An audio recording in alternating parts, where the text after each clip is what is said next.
Next up we have Fred Chaney, who, apart from being my uncle, was also a former Liberal senator and MP, long career in politics and including as Minister for Aboriginal Affairs, and since then he's been on the National Native Title Tribunal, he's been co-chair of Reconciliation Australia, and he's really committed a large proportion of his life to addressing Aboriginal disadvantage in the country. Thank you, Fred.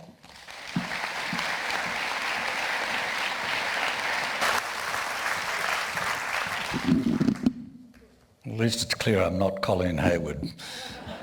Look, it's a great privilege to appear on this platform. I'm sorry that Colleen's fall is why I'm here, but I do want to pay tribute to my fellow panellists, all of whom I know well and admire for their work for Australia and for the Aboriginal people. Thank you very much.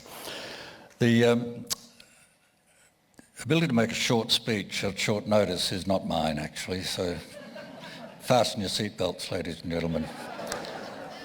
I just want to make a couple of points, though. One is that this has turned into a campaign which is full of sound and fury and an awful lot of politics. So I want to refer you to a couple of documents which are outside politics and which I think support my personal view that a voice to Parliament is absolutely essential if we're to do better in the future than we've done in the past.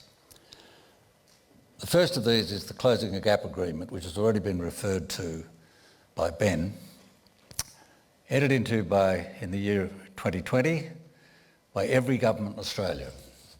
And it's worth going to the web and having a look at it and having a read of it, because it's been signed by a Liberal Prime Minister, 3 Liberal Premiers, 3 Labor Premiers and 2 Labor Chief Ministers.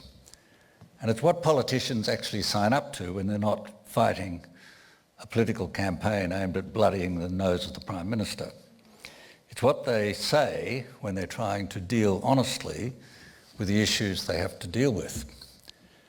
And that agreement, I don't have time to refer to it because I left my notes at home thanks to the late notice, but it contains, as Ben has said, a commitment by all governments to work in future in partnership with Aboriginal people. How can you be in partnership with people you can't hear?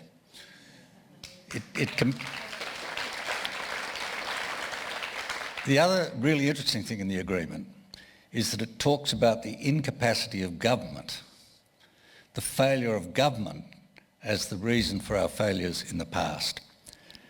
And another Liberal minister, Josh Frydenberg, then the Treasurer, referred that agreement to the Productivity Commission. That's the second document I'd like you to have a look at if you're a doubter.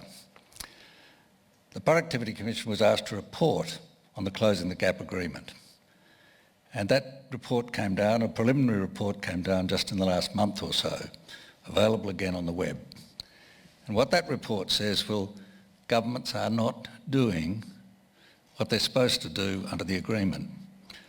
It's not because they don't want to, it's because it's very hard for governments to act as partners. They don't know how to be partners, they know how to be bosses. And so governments structurally need to completely change the way they work. And the point of that Productivity Commission report is that it's all very well to get the governments of Australia to sign up to being partners with the Aboriginal people as the only way that they'll be effective. But we're reminded that they find it very hard to do that. And one of the reasons I support this constitutional recognition of a voice is because we need in the Constitution a constant reminder to governments to stop behaving the way they've behaved for the last 100 years. They've got to behave differently. And so we're putting that simple message into the Constitution.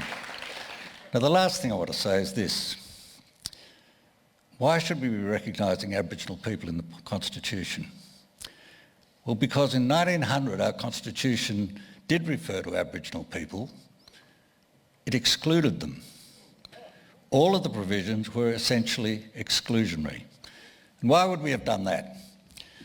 Well, think of our second Prime Minister, Alfred Deakin.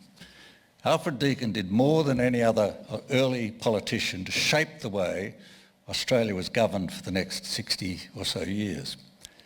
And Alfred Deakin said this: "In 100 years, Australia will be a white country with not a trace of brown. The Aboriginal people of the south and east have died out, and in the west and north they are dying out even where most gently treated." That's what set the tone for Australia, and that explains why the Aboriginal people were excluded. Now the Aboriginal people, the Aboriginal and Torres Strait Islander people, are part of the legal, social and economic fabric of this country. Here in Western Australia, as our previous governor would say, we are the native title state. We know better than anyone else how deeply embedded the oldest living cultures in the world are here in our home state. Surely that should be recognised in the Constitution. They should be included, not excluded.